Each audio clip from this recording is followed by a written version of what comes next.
Master నమస్తే. నమస్తే అండి. ఎలా ఉన్నారు? గుడ్ అండి, సూపర్. ఎట్టకేలకు కుదిరింది మాట్లాడటం. ఎప్పటి నుంచి అడగ్గా సరే పుష్ప గారిని రూల్ చేశాను కాబట్టి వచ్చేయండి అన్నట్టున్నారు. And first of all congratulations, thank you. Successfully Pushpa part 1 and Pushpa part 2 లో సూపర్ డూపర్ హిట్ సాంగ్స్ కి కొరియోగ్రఫీ చేశారు. సో నా ఫస్ట్ క్వశ్చన్ ఏంటంటే కొంచెం టఫ్ క్వశ్చన్. ఓకే, సో చాలా మందిని మీరు కొరియోగ్రఫీ చేశారు, అటుపక్క ఫీమేల్ స్టార్స్ ఇటుపక్క మేల్ స్టార్స్ కాబట్టి ఎవరిని కొరియోగ్రఫీ చేసేటప్పుడు చాలా టఫ్ అనిపించింది? అంటే టఫ్ కన్నా నాకు ఎక్కువగా బాధ్యతగా ఫీల్ అవుతానండి. ఓకే, యా, అంటే మనం ఏదైనా సాంగ్ చేసినప్పుడు ఏంటంటే అంటే ప్రతి సాంగ్ కూడా అది చిన్నదవని ఆర్ పెద్దదవని ఏ సాంగ్ కూడా బాధ్యతగా తీసుకుంటా. అంటే మనం బెస్ట్ ఇవ్వాలి. సో ఖచ్చితంగా మన మీద ఏ నమ్మకంతో మనకి ఇస్తున్నారో అదే నమ్మకం ఆ సాంగ్ కూడా వాళ్ళకి హెల్ప్ అవ్వాలి, సినిమాకి కూడా హెల్ప్ అవ్వాలి మనం చేసేది అని అది బాధ్యతగా తీసుకొని బెస్ట్ చేస్తాం. ఓకే, బట్ అంటే లైక్ మీ బ్యాక్గ్రౌండ్ ఫొటోస్ అన్ని చూస్తున్నప్పుడు కూడా సో చిరంజీవి గారు, లారెన్స్ గారు, అటుపక్క రాంపోతినేని గారు, అల్లు అర్జున్ గారు, ఇట్లా ఆల్మోస్ట్ అందరితో ఉన్నారు కాబట్టి ఎవరు steps because they all are very good dancers. But ఎవరికి మీరు స్టెప్స్ చెప్పినప్పుడు సింగిల్ షాట్ లో okay done, I'm done with it అని చెప్పి సింగిల్ టేక్ కి ఓకే చేసిన సిచ్యువేషన్ ఏదైనా ఉందా? It's very difficult to answer the question but still. అంటే సింగిల్ గా అంటే ఒకటి బన్నీ గారు అండి, బన్నీ సారు అండ్ రామ్ గారు అండి, రాంపోతినేని గారు. అండ్ అంటే నేను వర్క్ చేసిన దాంట్లో వీళ్ళతో కాబట్టి వీళ్ళు ఇమ్మీడియట్లీ సింగిల్ షాట్ లో చేసిన చాలా ఉన్నాయి. ఓకే, సరే డన్. మా రూల్ గురించి మాట్లాడదాం, పుష్ప 2 రూల్. సో హవా మొత్తం నడుస్తోంది, చాలా వరకు టాక్స్ వినిపిస్తున్నాయి అంటే సూపర్ డూపర్ హిట్ అండ్ అందులోకి సెన్సేషన్ క్రియేట్ చేసింది మీ చాయిస్. సో ఆ స్టెప్ ఎలా క్రియేట్ చేశారు అండ్ ఆయనతో వర్క్ ఎక్స్పీరియన్స్ పుష్ప 2 ఎలా అనిపించింది? అంటే ఫస్ట్ ఈ స్టెప్ క్రియేట్ అవ్వడానికి రీజన్ ఏంటంటే ఫస్ట్ పార్ట్ 1 అండి.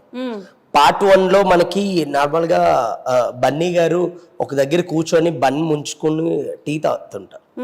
సో అక్కడ నుంచి క్రియేట్ అయింది, అంటే అక్కడ నుంచి నేను తీసుకున్న మూమెంట్.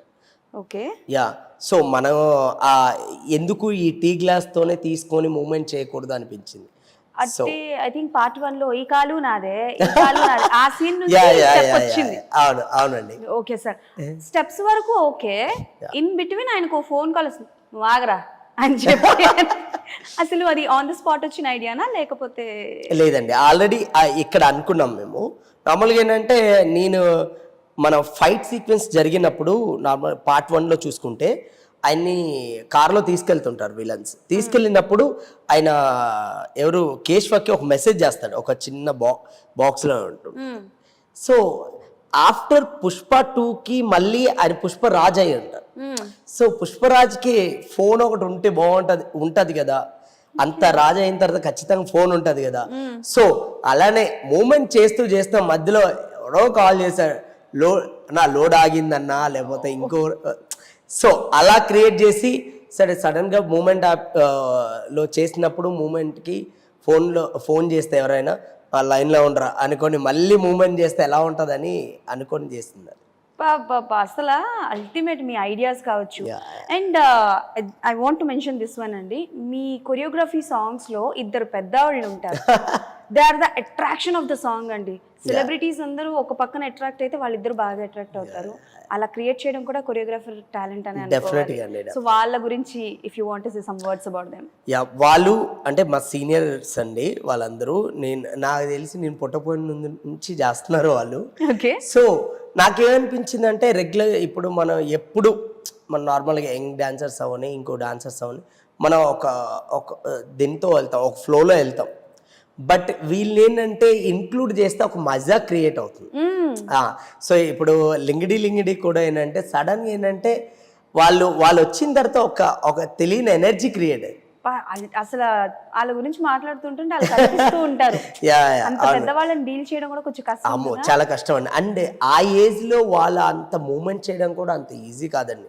మనం మామూలుగా ఏంటంటే మన స్టెప్స్ ఎక్కడానికే కొంచెం ఏజ్ వచ్చాక స్టెప్స్ ఎక్కడానికే మన వల్ల కాదు. ఒక 50 years, ఒక 45-50 years వస్తాయి.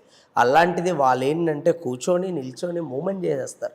మళ్ళీ యంగ్ డాన్సర్లు అయినా సరే కొంచెం వెనకబడతారు, కానీ వాళ్ళైతే మేము చేస్తాం అని అంటారు అంత. ఓకే, సో అంటే like apart from the Pushpa ఏంటంటే కష్టపడుతూ ఇప్పుడు రూల్ చేయడానికి వచ్చే పర్సన్. అవును సో మీ లైఫ్లో అంటే లైక్ మీరు పుష్ప అనుకుంటే అవును what are those days, struggling days? అంటే ఇప్పుడు మీ అవార్డ్స్ కానీ బ్యాక్ సైడ్ మీ ఫొటోస్ కానీ చూస్తున్నప్పుడు ఆ రోజు అంత కష్టపడ్డాను, ఆర్ఎల్స్ ఆ రోజు నన్ను అవమానించే వాళ్ళు వాళ్ళ కోసం ఇవన్నీ నేను సాధించి చూపించాను అని అనుకున్న డేస్ ఏమైనా ఉన్నాయా? అలాంటి నో, సిచ్యువేషన్ నేను అలా ఓవర్ కాన్ఫిడెంట్ ఎప్పుడు అది ఫీల్ అవ్వను. బికాస్ మనం మాట్లాడాల్సిన అవసరం లేదు, మన వర్క్ మాట్లాడుతుంది. సూపర్, చాలా మంది ఇదే మాట్లాడతారు. యా, సో మెయిన్గా ఏంటంటే మన పని చెప్పాలే కానీ మనము నేను ఇది సంపాదించాను, నేను ఇది సాధించాను అది చెప్పాల్సిన మన అవసరమే లేదు. మన పని చెప్తుంది, పని మాట్లాడుతుంది, అది చాలు. సో నేను అదే ఫీల్ అవుతా. సో ఓకే, ప్రతి ఒక్కరు ఏంటంటే ఆ స్ట్రగుల్ పడితేనే ఇక్కడ దాకా వస్తారు. సో ఖచ్చితంగా నేను కూడా ఏంటంటే స్ట్రగుల్ పడాలనే ఫీల్ అవుతా. నేను ఏదైనా ఈజీగా నాకు రావాలని ఎప్పుడూ నేను కోరుకోను, కష్టపడాలి. అది ఎంత హార్డ్ వర్క్ అయినా సరే నేను చేసింది ఇంకా సరిపోలేదు అనే ఫీల్ అవుతా. నేను ఇప్పటికీ కూడా ఏంటంటే మనం ఇంకా హార్డ్ వర్క్ చేసింది చాలా తక్కువేమో. అంటే నేను ఇప్పుడు బన్నీ గారు ఉన్నారు, ఆయన చేసే దాంట్లో నేను చాలా తక్కువ అని ఫీల్ అవుతా. ఇంకా మనం కష్టపడాలి. ఇప్పుడు అంత సూపర్ స్టార్ అయి ఉండి బన్నీ గారు ఆయనే అంత కష్టపడేటప్పుడు మనం ఇంకెంత కష్టపడాలి? ఓకే, యా, ఊ అంటావు మావ సాంగ్ స్టెప్స్ ఉంటాయి కదా. అవునండి, బన్నీ గారు సమంత గారిని ఎత్తుకోవడం కావచ్చు, ఆర్ ఎల్స్ బన్నీ గారు ఒళ్ళో సమంత గారు కూర్చోవడం కావచ్చు. అవును. సో ఆ స్టెప్స్ వీళ్ళిద్దరు చేయడం ఒక ఎత్తు అంటే దానికి కొన్ని సినిమాల్లో స్పూఫ్ లాగా చేశారు.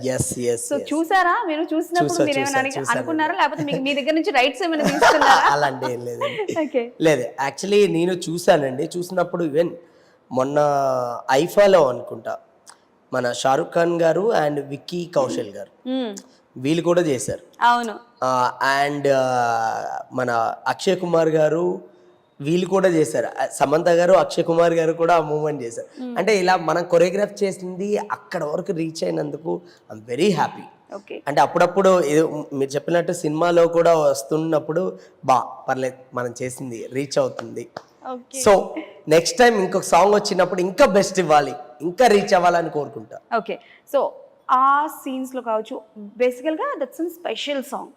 అండ్ సమంత గారిని ఫర్ ద ఫస్ట్ టైం అలా చూసేటప్పటికి మొత్తం సో ఏ స్టెప్ని అంటే లైక్ చెప్పేటప్పుడు ఇద్దరు వెంటనే ఓకే చేశారా, లేకపోతే సో మెనీ చేంజెస్ అయిన తర్వాత ఫైనలీ ఈ స్టెప్ ఓకే అయ్యింది అనుకున్నారా? అంటే లైక్ ఒక సాంగ్కి ఒక బీట్కి చాలా స్టెప్స్ అనుకుంటారు, వాళ్ళకి చూపిస్తారు, వాళ్ళు ఫైనల్ చేసిన స్టెప్ని మీరు ఓకే చేస్తారు. సో అలా ఏ స్టెప్కి ఇబ్బంది పడడం కానీ? ఇబ్బంది అంటే ఏం లేదండి, డైరెక్ట్గా ఇప్పుడు మేము యాక్చువల్లీ ఊ అంటావో టైంకి ఏంటంటే నేను లాస్ట్ మినిట్లో జాయిన్ అయ్యా, లాస్ట్ మినిట్లో వెళ్ళా అనమాట. సో అప్పుడు చేసినప్పుడు నాకు సాంగ్ ఇచ్చి కొరియోగ్రాఫ్ చేసినప్పుడు నేను చేసినవన్నీ ఆల్మోస్ట్ నచ్చాయి. ఆల్మోస్ట్ అంటే 80% దాకా మనం చేసామండి. సో అది కొరియోగ్రఫీ చేసినప్పుడు బన్నీ గారు అని, సుక్కు గారు అని వీళ్ళందరికీ బాగా నచ్చింది. అది నచ్చే ఈరోజు గుర్తుపెట్టుకొని మళ్ళీ నాకు ఇందులో అవకాశం ఇవ్వడం అనేది చాలా సంతోషం. ఓకే, సో 20%లో ఏది చేంజ్ చెప్పరా మాకు? అంటే చిన్న చిన్న చేంజెస్ ఉంటాయండి డెఫినెట్గా. సో ఏంటంటే అవి ఆన్ ది స్పాట్లో కూడా కొన్ని చేంజెస్ ఉంటాయి. Okay, done. సో మీరు ఈ పాన్ ఇండియా ఇంటర్నేషనల్ ఈ పుష్ప గేమ్లోకి ఎలా ఎంటర్ అయ్యారు? ఏ పాట వల్ల మీకు ఆఫర్ వచ్చింది?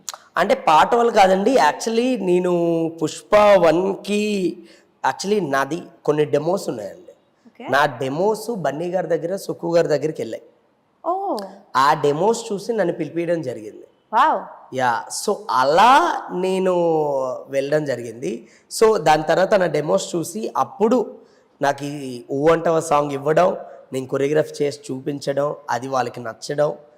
సో ఇంకా అలా జర్నీ స్టార్ట్ అయింది. నాకు అప్పుడు దాకా ఏంటంటే చేస్తున్నా అండి, నెక్లెస్ గొలుసు ఒక మంచి హిట్ ఉంది, అండ్ తర్వాత చిన్న చిన్న సినిమాలు చేస్తున్నాను. బట్ ఆఫ్టర్ ఊ అంటావే కొంచెం మంచి. ఆఫ్టర్ ఊ అంటావా మేము అంటున్నాం, మీరు ఆపట్లేదు కదా, మీరు అంటానే ఉన్నారు, మామూలు కాదు. So as a choreographer point of view చెప్పండి, బేసికల్గా ప్రతి దానికి ఒక బడ్జెట్ అనేది ఉంటుంది. అండ్ చిన్న బడ్జెట్ సినిమాల్లో కొరియోగ్రఫీ చేయడానికి చాలా కష్టపడాల్సి వస్తుంది, బికాస్ వాళ్ళకి అవుట్పుట్ వేరే లెవెల్ కావాలి. బట్ మనకి అమౌంట్ ఇచ్చేది చాలా తక్కువ ఇస్తారు.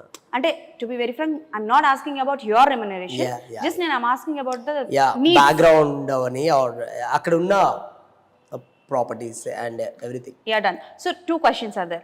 అలా మీరు చేసిన పాట బడ్జెట్కి ఇబ్బంది పడి చేసిన సాంగ్, బట్ అది సాంగ్ సూపర్ డూపర్ హిట్ అయింది, అదేదైనా ఉందా? అట్ ద సేమ్ టైం ఏ పాటకి ఎక్కువ బడ్జెట్ ఖర్చు అయింది ఇప్పటివరకు మీరు చేసిన హోల్ సాంగ్స్లో? Which one is the highest budgeted song? అంటే యాక్చువల్ ఏంటంటే నేను ఒకటే మైండ్లో పెట్టుకుంటానండి, మన ఎంత బడ్జెట్ ఉందో అంతలో బెస్ట్ ఇవ్వడం మన బాధ్యత. Wow, nice. యా, సో మనకి ఇప్పుడు చిన్న సినిమాలు చిన్న బడ్జెట్ అయ్యేటప్పుడు దాంట్లో మనం ఎంత బెస్ట్ ఇవ్వగలమో అంత బెస్ట్ ఇచ్చేయాలి. అలాగే పెద్ద సినిమాకి ఏం కావాలో మన సైడ్ నుంచి ఏం కావాలో అక్కడ బడ్జెట్కి లిమిట్ ఉండదు, అన్లిమిటెడ్. సో ఏంటంటే మనకి ఇక్కడ నుంచి మన సైడ్ నుంచి ఇంకెంత బెస్ట్ ఇవ్వాలో అంత ఇస్తాం. ఓకే. సో దేనికి దన్నట్టు అది సెట్. సాంగ్ పేర్లు ఎక్కడ చెప్తారు చెప్పండి, సాంగ్ చెప్పండి. నువ్వు సాంగ్స్ అన్నీ అండి. సరే, హై బడ్జెటెడ్ సాంగ్ చెప్పండి పోనీ. నువ్వు హై బడ్జెట్ అంటే ఇప్పుడు పుష్పలో చేసిన సాంగ్స్ అన్ని హై బడ్జెట్లు అండి. సో 2000 మంది జూనియర్స్, ఒక 300-400 మంది డాన్సర్స్, అంత క్రౌడ్ని అది మెయింటైన్ చేసుకొని చేయడం అంటే అంత ఈజీ కాదు. విజయ్ గారు ఒక సెలబ్రిటీని ఆర్ ఒక సాంగ్ని కొరియోగ్రాఫ్ చేస్తున్నప్పుడు ఎవరి మీద ఎక్కువ దృష్టి పెడతారు? Celebrities, hero heroines?